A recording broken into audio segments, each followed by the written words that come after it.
na kati ya ba droit ya journalisme et la communication, il y a ce qu'on appelle les droits de la propriété littéraire et industrielle. Mais connaissez, quand je parle des droits de la propriété littéraire et industrielle, ils savent ce que je vais dire. Donc, maman, on a un bac qui Nicolas Kassadi, Azali détentrice, propriétaire, il y a produit naïe, place à Saïd Moussala.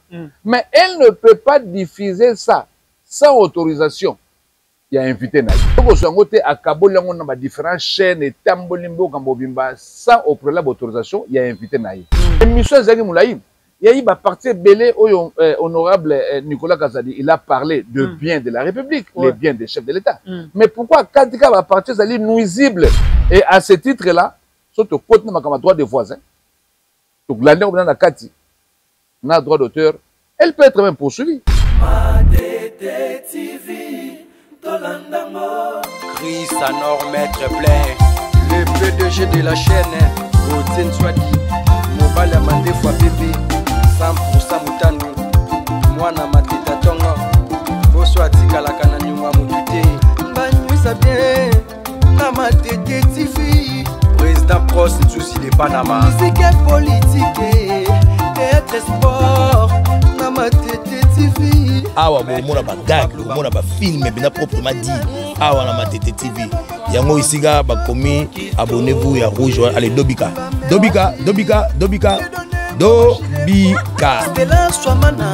Lembiaka Supreme plus mbote na yo. Bonjour Matete TV.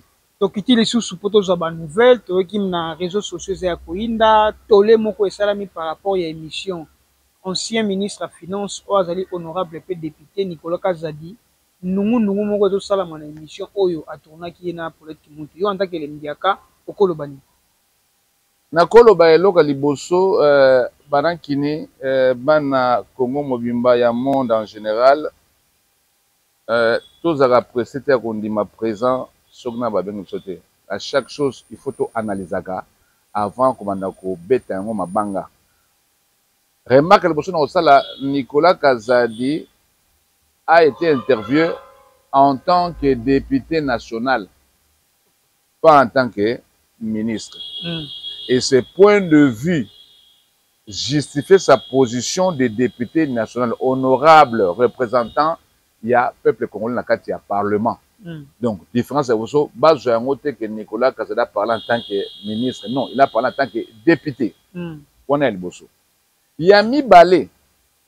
Il faut toyer que na katia ba droit. Il y a journalisme, il y a communication. Il y a ce qu'on appelle les droits de la propriété littéraire et industrielle.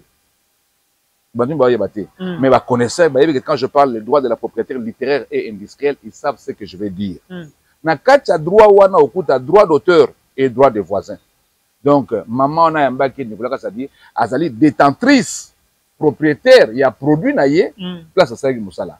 Mais elle ne peut pas diffuser ça sans autorisation. Il y a invité naïe. Ça pourrait être sous son autorisation, même moyennant un paiement. Ok. À Kabul, on a différentes chaînes et Tambolimbo, Kambobimba, sans au préalable autorisation, il y a invité naïe. Il y a Zali détenteur, il y a émission naïe, en tant que Mokolo émission, mais invité naïe, pas un droit naïe, il faut la protéger. Ok. Le fait à Kataki, est-ce qu'il avait informé son invité? C'est un. De deux, émission Zaghi Moulaïm. Il y a eu une partie belé au honorable Nicolas Kazadi, il a parlé de biens de la République, les biens des chefs de l'État. Mais pourquoi Kadika va partir ça nuisible na pouvoir aux kokoso na personnalité à Moutou pour Nakoluka pour toucher même personnalité politique. C'était pas correct. Et à ce titre-là, surtout côté de droit des voisins, donc l'année où on a Kati, on a droit d'auteur, elle peut être même poursuivie. Mais na intérêt ni na sali makamunyoso. Mais elle est d'où? De quelle obédience politique? Elle est de l'opposition. Na kati pena il y a Stema il y a Lamuka. L'erreur que Nicolas Kazadi n'a moni peut-être à cause d'ango pour akendei ko sala émission kuna. Peut-être l'esprit que bon comme je suis député, na sala na mutumo Kazadi na obédience et opposition, qu'on appelle ça point de vue nangai. mais bango ba utilisant armes contre hier ba bandi ko beta yango et pourtant émission zaki moulayi mais ba kati kaka parti ezali nuisible na bomoto na ye pona ko simsa tous politiquement heureusement aux la kondima présent so ba bengi ote ezalango na effet moko te heureusement yango. Mais tout dans ces sacs tout monde peut ces sacs malgré makambo so esali silence c'est ça ka le belo côté yo za le mbiaka oko suggérer nini na côté ya ces sacs musani esengela sala pona. Bon, normalement, c'est ça que pour manifester, il faut porter plainte. Est-ce que l'honorable Nicolas Kazadi a porté plainte? C'est lui qui devait se défendre, qui se sentir lésé. Porter plainte auprès, il y a c'est ça que voilà, t'as la journée, c'est son lot par la makamba sali. Mais celui qui a porté plainte, c'est ça qu'a aussi la nine. Il faut plainte contre. Mais il peut toujours saisir il peut toujours saisir pour essayer de voir clair dans titre d'information. Comme on dit un procureur, il n'attend pas seulement la plainte. Il peut saisir de toute action qui dérange l'action publique. Donc, mais s'il y a une plainte, c'est ça qui va s'impliquer. Et en tant que Mbiaka, critique ni ne ça la topé, ni ne remarquera na ba journaliste belé ou surtout dans l'opposition à ce qui concerne makambo le kaka na mboka na biso République démocratique. Manque de patriotisme, manque d'amour de la patrie.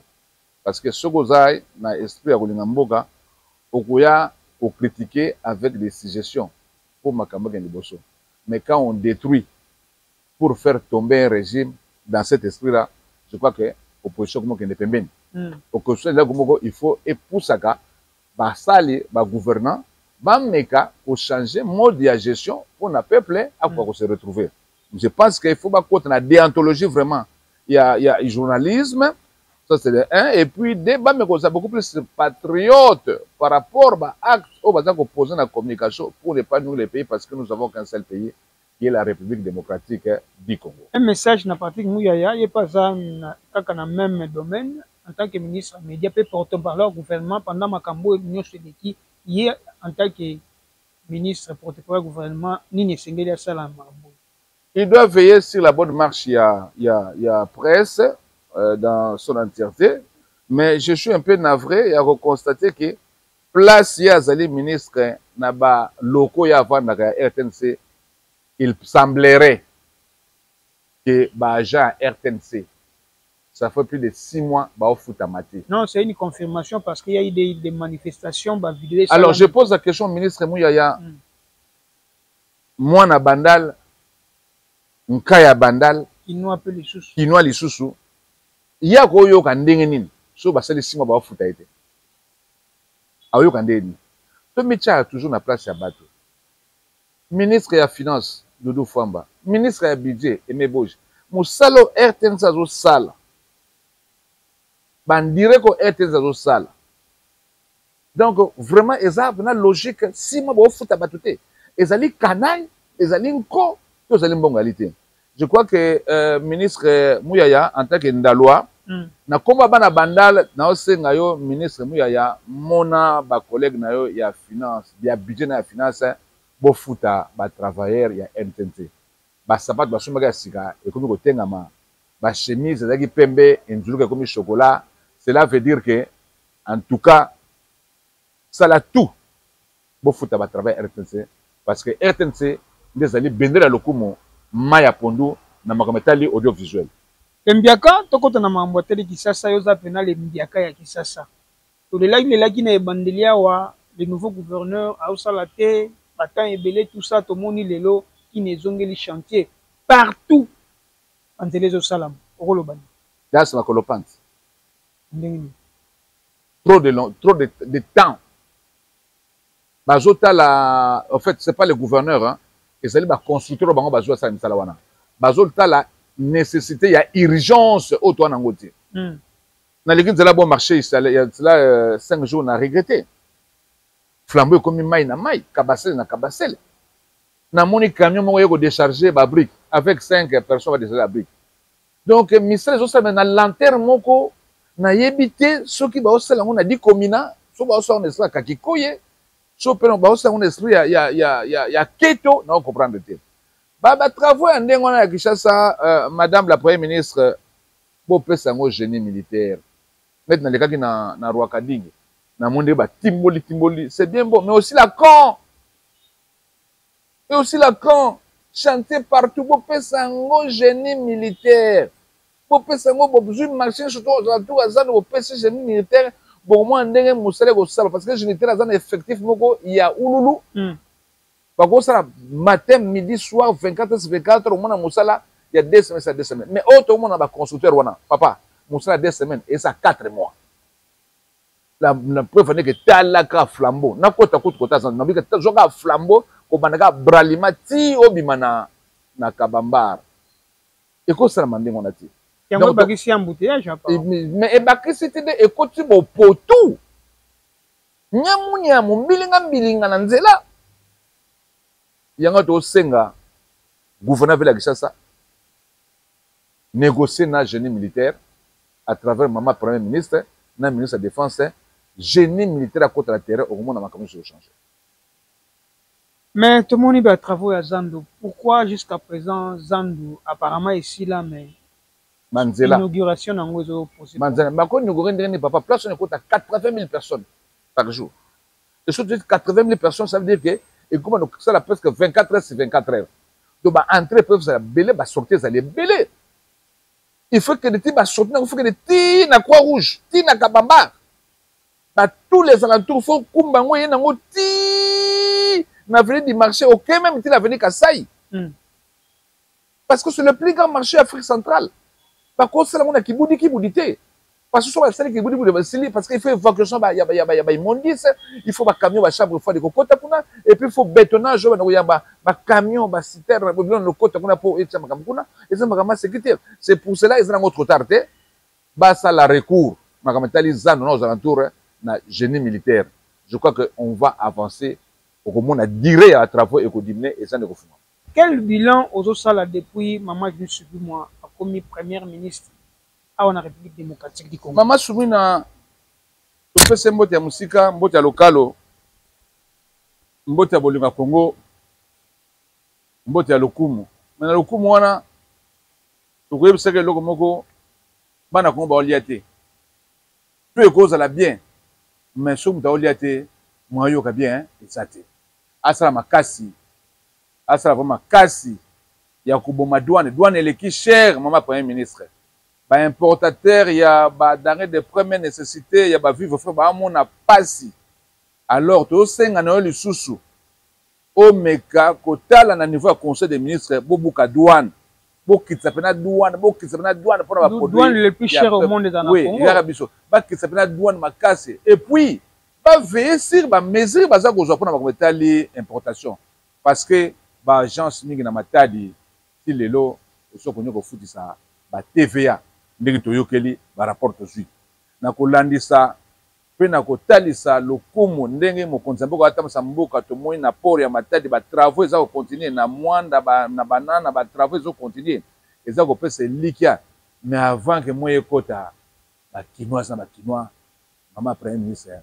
baza bezo balia bazolia te bana nzala eza makasi yango wana botala bosala obino bolingi soki bokolia bambongo bolia bambongo soki bokosali bosala na bino bolingi me peuple alia peuple azolia te peuple ana nzala toza bezo demanda koti na zando bimisi 10 000 francs soki na mipeko ya mbisi pene ya mbisi soki ekitana ba 2000 francs et possibilité zali parce que Congo a mbongo osangana te Congo a makambo nyonso tout le monde ateza nango te maman panier de la ménagère na elongo na maman première dame la distinguée première dame botala makambo ya douane biloko kolia peuple ana nzala maman premier ministre ka après moko yango wana ya peuple za nza ya nzala.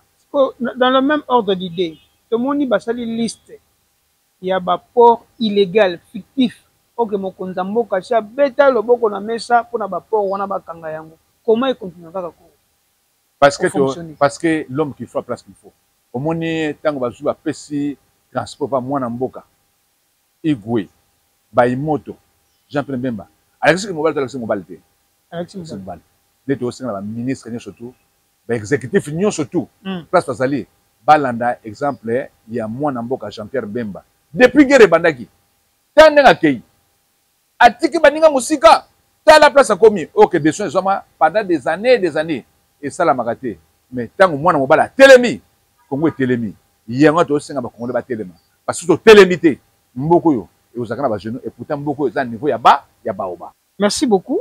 Tokomina Souka, je ne sais pas si vous aurez un dernier mot par rapport à l'émission Nabiso. Par rapport à l'émission Nabiso Lelo, et là on a go bakisa bateau ba la contre contrat américain oyo entre l'Amérique et la République démocratique du Congo. Donc bango balingi contrat ne salamate totika na ba libanais, ba indien, na ba chinois. Mboka nini yango oyo mona place indien azali, place chinois azali, place libanais azali et kenda liboso. Ta le auto comme na ba mbilinga ya ba conflit, ba parcellaire partout na gombe komi bazo somba partout. Bazo somba tala ko bazo somba susawa pembene story le place moko ezaki nani espace verte ba ke ko somba zona certificat.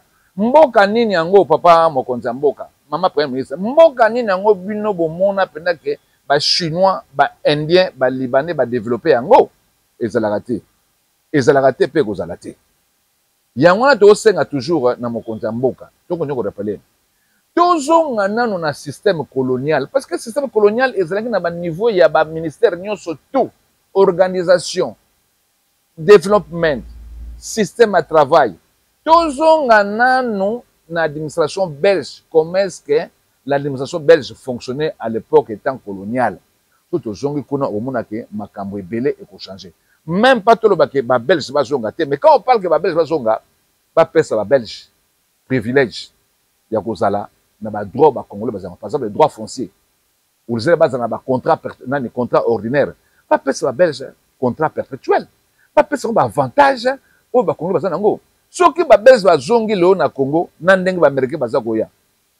Comment on va avancer parce que ba pays etambola le net Afrique du Sud, net ba Zimbabwe, net ba Zambie, neti ba Botswana, neti ba Namibie, okuta na ba poste technique surtout batika ba colonisateur parce que ba yeba ki ko tenir fil la technicité, ya efficacité ya masolo.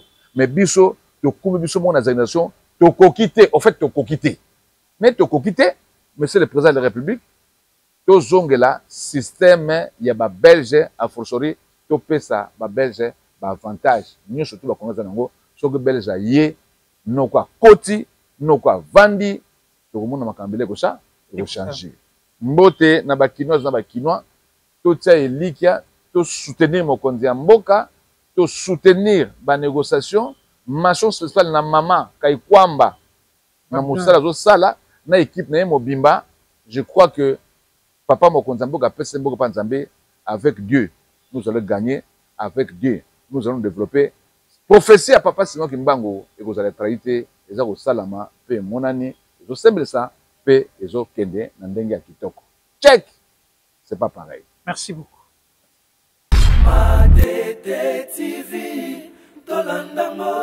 Chris Anor Maître Plein, le PDG de la chaîne, Gauthier Swadi, Mobile Amandé fois bébé, 100% Moutanu, Mwana Mateta Tongo, Boswati Kalakana Nyuma Moutute, Banouisa bien, Namatete TV, Président Prost Souci de Panama, musique et politique, théâtre et sport, Namatete TV. Awa bomona ba gag, bomona ba film bina proprement dit. Awa na Matete TV. Yango isiga bakomi abonnez-vous ya rouge allez Dobika.